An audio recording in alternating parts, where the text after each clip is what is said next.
En réalité, ça fait des années qu'on a envie de faire un événement autour de la connaissance de soi, du bien-être et du développement personnel. On a commencé à créer des événements dans le monde de l'éducation et ça fait déjà maintenant quasiment 6 ans en fait qu'on fait des événements. Donc il y a le congrès Innovation en éducation et le festival pour l'école de la vie. Et en fait, ce qui est curieux, c'est qu'on a commencé de manière un peu inverse. Moi, j'ai créé une agence de communication qui est dédiée au bien-être, aux thérapeutes, aux médecines douces, au développement personnel, à la connaissance de soi il y a 20 ans en arrière. Et à un moment donné, sur mon parcours de vie, l'éducation est arrivée. J'ai trouvé ça mais tellement évident que du coup, là, ces 10 dernières années, je mets beaucoup d'énergie dans l'éducation, en partant du principe que bonheur et éducation sont liés. Et donc, au fur et à mesure, à un moment donné, on se retrouve avec Julie, ma collègue, on est dans le train. Je crois qu'on part visiter une salle pour le congrès Innovation en éducation. Et elle me dit, peut-être que ça serait une bonne idée qu'on organise un congrès autour de la marque C'est quoi le bonheur pour vous? Et comme je le disais tout à l'heure là, pendant la conf, en fait, moi, je suis mon intuition depuis que je suis gamin. Et donc, quand elle m'a dit ça, ça a été une évidence dans ma tête. Et je me suis dit, bah ouais, carrément, allez, vas-y, on organise le congrès C'est quoi le bonheur pour vous? Et de fil en aiguille, dès que cette information s'est imprégnée dans ma tête, ça a créé, je pense que c'est lié au fait que je sois dyslexique, ça a créé plein de ponts. En fait, j'ai eu une image complète de l'événement avec plein d'autres choses. Et je me suis dit, waouh, mais en fait, c'est tellement évident, pourquoi on ne l'a pas fait avant? Parce que maintenant, C'est quoi le bonheur pour vous? Ça regroupe beaucoup de choses. Il y a le film qui est sorti en 2017, le livre qui est sorti le 1er juin, le podcast C'est quoi le bonheur pour vous? Là, le congrès C'est quoi le bonheur pour vous? Et puis, j'ai encore une liste aussi de projets autour de ça. Donc maintenant, c'est parti. On espère que c'est un événement qu'on va maintenir dans le temps, comme l'autre congrès Innovation en éducation. C'est parti de là. Parfois, en fait, moi, quand je donne des conférences, je dis ce qui me vient à l'esprit, parce que je ne les prépare pas, d'ailleurs, mes conférences, c'est purement intuitif, là encore. Et j'aime bien oui, que le public puisse participer, me poser des questions sur des sujets que moi, j'aurais peut-être pas abordés pendant cette conf. Donc, il y a quelques sujets qui étaient intéressants, qui ont été posés, mais il y a tellement d'autres choses. J'ai pas eu le temps de parler de Gandhi, par exemple. Moi, c'est un gars qui m'inspire depuis que je suis gamin. Je suis tombé une fois dans une brocante. Il y avait un poster de Gandhi où il y a marqué Sois le changement que tu veux voir dans le monde. Et j'étais vraiment petit, je sais pas, 10-12 ans, un truc comme ça. Et quand j'ai vu cette phrase, j'ai été parcouru de frissons et je me suis dit, waouh, mais qu'est-ce que c'est puissant. Et il n'y avait pas de conscience autour de ça, mais je me rappelle avoir été parcouru de frissons. Et du coup, maintenant, cette phrase, elle me suit partout. Elle est encadrée dans mon bureau, chez moi, parce que je trouve que c'est vraiment quelque chose de très puissant. C'est pas juste une belle citation, ça résume un peu ce que tout le monde on voudrait dans notre société, c'est-à-dire une société très différente de ce qu'elle est aujourd'hui, avec plus d'empathie, plus d'amour, plus de cohésion sociale, plus de co-créativité, moins justement de compétition, enfin plus de bon sens, on va dire, humain. Et je trouve que cette citation incarne justement ça, c'est-à-dire soit le changement déjà dans un premier temps de ce que toi tu veux voir dans le monde. Et pour voir ce que tu veux voir dans le monde, il faut toi déjà que tu commences à changer, quoi. Et c'est ce que j'essaie de faire à travers toutes nos activités depuis 20 ans, c'est entre autres de semer des graines, d'inspirer les gens à passer à l'action. C'est un peu ce qui nous manque, nous, en France. Je trouve qu'on est très créatifs, vraiment, comparé à d'autres pays. Je dis ça parce que j'ai la chance quand même de me balader un peu partout quand même depuis une vingtaine d'années. Donc je crois que je le mets entre guillemets, je peux comparer et je vois un peu ce qui se passe. Donc en France, on a un bouillon de créativité qui est vraiment top. On est très très bon pour faire des brainstorming, pour faire ce que j'appelle moi des réunionites aiguës, c'est-à-dire on fait beaucoup de réunions. Mais il y a très très peu de personnes en France qui passent à l'action. Vraiment très peu. Alors qu'on a vraiment des potentiels. Et quand je compare avec les États-Unis, le Canada, l'Angleterre, même en Allemagne, en Norvège, Finlande, enfin plein d'autres pays, notamment donc du coup des pays européens, on voit qu'ils passent à l'action beaucoup plus rapidement que nous. Et c'est ça en fait qui va amener notre société à changer. Souvent, moi, on me pose des questions du style qu'est-ce qu'il faut faire vraiment, mais comment moi je peux être utile? Donc je leur dis à chaque fois déjà, tu as la responsabilité déjà de prendre soin de toi en priorité. Ça, c'est ta responsabilité en tant que citoyen. Dès que tu vas mettre ça en place pour que tu sois mieux dans ton corps, mieux dans ta tête, tu verras en fait, la suite va devenir logique. Tu vas avoir d'autres idées auxquelles tu ne penses pas aujourd'hui. Tu vas te connecter à ta partie intuitive, à ta partie créative. Et donc, si tu as vraiment envie d'être acteur du changement, les idées vont venir. Mais ça part vraiment de soi. C'est-à-dire qu'il faut, quelque part, entre guillemets, se nettoyer, en fait, notre corps, parce qu'on ne nous a pas appris à prendre soin de notre corps, déjà, tout simplement. Après, il faut se nettoyer aussi notre esprit, c'est-à-dire tout ce qu'on a intégré en termes de conditionnement sociétal. Comme je le disais en conférence, tous les accords auprès desquels on a donné notre accord, en fait, alors que c'était parfois en fait vraiment induit. C'est-à-dire qu'on ne nous a pas demandé notre accord. C'est-à-dire qu'on a dit oui, mais sans vraiment le conscientiser, sans le prendre dans la perspective et sans essayer de prendre du recul et de dire non, peut-être que je suis pas d'accord en réalité avec ça, quoi. Et donc voilà, dès qu'on en arrive à ça, qu'on est bien dans notre corps, bien dans notre tête, qu'on a compris en fait cette phrase de Gandhi, qu'on est le changement qu'on veut voir dans le monde, de ce que j'observe, moi, parce que je sais que je me suis créé un microcosme, hein, les gens qui m'entourent, professionnels et personnels, c'est des gens quand même qui sont proches de mes énergies, de ce que je suis. Donc je sais que je suis dans mon monde, mais ces gens-là sont des millions de personnes. et ils passent à l'action.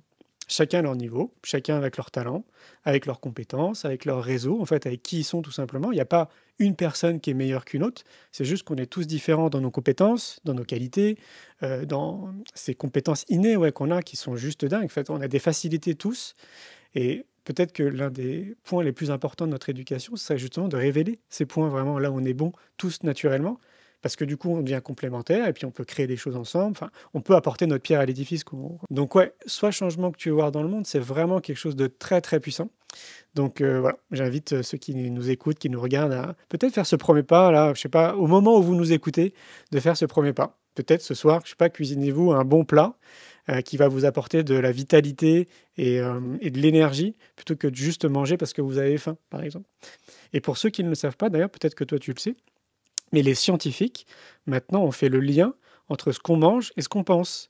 Donc il y a vraiment une connexion entre notre état d'être en termes de pensée et ce qu'on ingère en fait dans notre corps. Et à l'époque, donc ça remonte peut-être à 7, 8 ans, on ne faisait pas cette connexion. Donc c'est assez récent. Donc pour moi, c'est vraiment quelque chose de très important de comprendre qu'il y a tout un mécanisme, là encore, à se déconditionner de notre façon de se nourrir, en fait, de nourrir notre corps. Et là, on sait maintenant, pareil pour les scientifiques, qu'il faut 7 ans pour quelqu'un qui est motivé, pour trouver vraiment une alimentation qui lui correspond, vraiment à lui, quoi. Et donc, c'est à chacun, comme je disais dans la conférence, de se positionner un peu comme un chercheur et de trouver vraiment ce qui est bon pour lui, mais à tous les niveaux. Alimentation, sport, sommeil, nature, ça peut être de la cohérence cardiaque, de la méditation, de la sophrologie, enfin, il y a tellement de choses. Soyons ce changement qu'on veut voir dans le monde, ouais. Et moi, je trouve que je l'incarne, tu vois. Je me dis, c'est fou, même encore aujourd'hui, ça fait plus de 20 ans. Et je me dis, c'est fou, je suis parti de rien, quoi, dans une chambre de bonne de 10 mètres carrés. J'ai montré ma photo pendant la conférence de cette époque où j'avais les cheveux longs, et encore, je les avais encore plus longs. Et je ne misais pas du tout sur moi. Enfin, j'étais pas du tout dans ce truc de me dire, bah, potentiellement, moi, je vais aussi changer le monde. Et là, on sait qu'on a impacté des millions et des millions de personnes avec nos activités. Et j'espère que ça va durer encore, parce que je me suis fixé un âge, comme je te disais quand on est venu. J'aimerais bien vivre jusqu'à 112 ans. Au moins. Alors, il y a certains qui vont me poser la question pourquoi 12? Parce que c'est un chiffre pour moi qui est très important et qu'on trouve partout, en fait, bah, sur le développement de notre société, de notre planète. Pour ceux qui s'intéressent à l'histoire, faites des recherches, vous allez voir le chiffre 12, on le trouve partout. Et je trouve que 112, ouais, ce serait un beau challenge d'être en pleine forme, hein, bien évidemment. Donc je compte bien, j'espère en profiter là assez rapidement, d'aller voir ces zones bleues dont je parlais tout à l'heure, de ces anciens en fait qui sont encore sur notre planète, qui ont justement parfois même beaucoup plus, 115, 120 ans, qui sont en pleine forme, enfin pleine forme. Il faut quand même le mettre entre guillemets, mais il y en a qui continuent à danser, d'autres qui continuent à faire du cheval quand même, tu vois, à cet âge-là. Et j'aimerais bien les rencontrer, ouais, pour échanger avec eux, parce que j'ai l'impression qu'ils vont disparaître, ces gens. En tout cas, c'est ce qu'on m'a fait comprendre. Parce que ceux qui sont un peu plus jeunes ne prennent pas le relais. C'est-à-dire qu'ils ne mettent pas en place ces habitudes de vie qu'ils ont mis en place dans leur quotidien pour être en pleine forme à cet âge-là, quoi. Et je suis curieux de voir en fait l'évolution de notre société. Et j'aimerais bien, ouais, encore à 112, continuer à participer, tu vois, à semer des graines. Parce que c'est simple, en fait, quelque part, de semer une graine, hein. C'est pas juste toutes ces actions que nous on mène, par exemple. C'est peut-être juste une discussion qu'on peut avoir là ce week-end avec une personne. Ou, bah, très bon exemple, il y a une personne qui est venue me voir là tout à l'heure, très émue.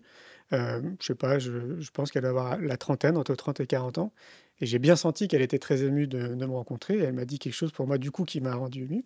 Elle m'a dit: «Julien, tu as changé ma vie. En fait, j'ai commencé à te suivre là, il y a 4, 5 ans, et de ce que j'ai vu de toi, de ce que je suis de toi, ça a radicalement changé ma vie». Et donc je ne sais pas précisément ce qu'elle a vu, mais moi, on me voit très souvent quand même sur les réseaux sociaux, donc j'imagine que c'est ce que j'ai publié sur les réseaux, en fait. Donc c'est beaucoup de textes donc, qui m'inspirent, avec beaucoup de photos où je me déplace. Je suis souvent en randonnée, en vélo en pleine nature, donc il y a des visuels qui sont très jolis.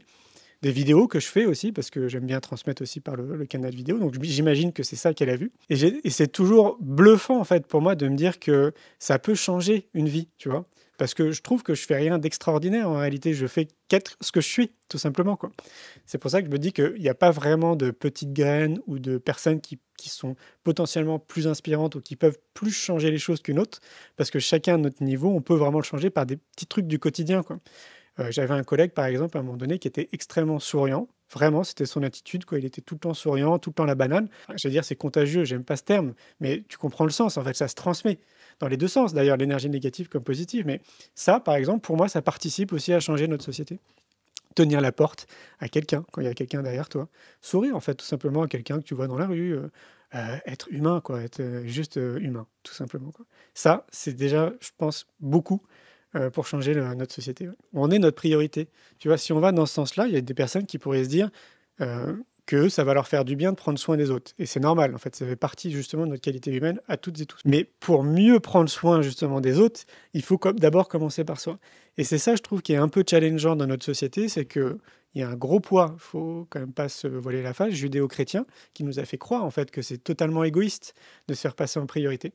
Donc il y a déjà tous des conditionnements à opérer pour se rendre compte que ça peut pas marcher dans ce sens-là, c'est impossible. Il y a un bon exemple que beaucoup de conférenciers donnent, c'est quand tu prends l'avion. Tu sais, le steward, il te dit, s'il y a une dépressurisation, il y a un masque à oxygène qui va tomber, il faut d'abord que tu le mettes sur toi avant d'aider en fait ton voisin. Bah, c'est pareil si tu veux aider quelqu'un dans la vie de tous les jours. Comment tu veux bien l'aider si toi déjà en fait tu prends pas soin de toi déjà en priorité? C'est impossible. Donc oui, conscientiser que tout ce qu'on peut faire dans notre quotidien commencera déjà par nous. Et après, les choses se mettent en place de manière très naturelle. Mais c'est déjà très très long de se comprendre, de comprendre nos émotions, de pouvoir les gérer. Mais j'aime pas ce terme non plus, gérer, j'ai pas d'autres mots. Par exemple, là tout à l'heure, j'étais sur scène, ça m'est arrivé à deux, trois reprises d'avoir des fortes émotions, d'avoir envie de pleurer de gratitude, quoi, en fait, tout simplement. Et c'est pas forcément évident, en fait, de le gérer quand tu as 500 personnes devant toi. Mais j'aime pas ce terme de gérer, mais comprendre, en fait, ces mécanismes. Je vois dans ma vie de tous les jours qu'il y a beaucoup de personnes qui sont coupées de leurs émotions. Et ils sont aussi coupés de leur corps. Tu sais, moi, je trouve que c'est juste des cerveaux sur pattes, en fait. Ils marchent et c'est comme s'ils étaient déconnectés d'eux-mêmes, quoi. Donc, voilà, c'est revenir à tout ça. Et donc, du coup, l'éducation, pour terminer là-dessus, c'est vraiment le levier par excellence si on a envie de changer les choses de manière assez rapide, c'est-à-dire en quelques générations. Ça partira forcément de là et j'invite les gens d'ailleurs à réfléchir à ça parce que c'est peut-être que purement sorti de ma tête et de ma réflexion, hein, mais j'ai vraiment l'impression que si le plus tôt possible, dans notre société, parce que c'est sociétal, on amène la connaissance de soi, le savoir-être, le bien-être de manière globale, donc on amène les individus à se connaître avec leurs talents, ce qu'ils aiment et tout, etc. Vraiment, j'ai l'impression qu'on change quand même beaucoup de choses dans notre société, quoi. Parce que après, tout va changer. Tu te mettras donc dans les relations de couple avec quelqu'un de manière très différente qu'on le fait à l'heure d'aujourd'hui. Mais ça, c'est encore un autre sujet, je trouve, le couple. Mais pour moi, ça en fait partie, parce que ça va te déterminer après plein de choses aussi dans ta vie.